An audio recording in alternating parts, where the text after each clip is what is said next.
नमस्कार, मैं सोनी ओझा और आप देख रहे हैं देश विदेश के बाजार पर न्यूज प्लस 21 की खास पेशकश बाजारी हलचल। शेयर बाजार ने नायका का किया स्वागत। 2129 रुपए तक पहुंचा शेयर का भाव। शुरुआती कारोबार में सेंसेक्स 400 अंक से ज्यादा टूटा, निफ्टी 18,000 के नीचे। एलन मस्क को 2 दिन में 50 अरब डॉलर का घाटा, शेयर की कीमतों में भारी गिरावट। अंतरराष्ट्रीय बाजार में 3 महीने के हाई लेवल पर पहुंचा सोना, लेकिन रुपए के मजबूती के चलते घरेलू बाजार की कीमतों पर असर कम। सेंसेक्स में 345 पॉइंट्स की गिरावट, 60,000 के नीचे पहुंचा। बैंकिंग शेयर्स में बिकवाली। 10 साल में ऑटो कंपनियों की सबसे खराब दिवाली। दिल्ली, गुजरात, पंजाब में 15 से 22% तक की गिरावट। नाइट और बोट जैसी कंपनियों की स्मार्ट वॉच बन रही लोगों की पसंद। 3,000 से कम कीमत वाली स्मार्ट वॉच ज्यादा बिक रही। एपीआई होल्डिंग्स ने 6,250 करोड़ रुपए के आईबीओ के लिए सेबी के पास दस्तावेज जमा किए। लेटेंट व्यू एनालिटिक ने एंकर निवेशकों से जुटाए 267 करोड़ रुपए।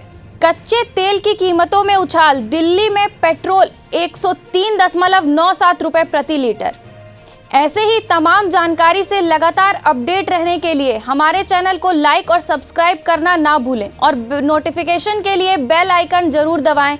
देखते रहिए न्यूज़ प्लस 21, आपके हक की बात।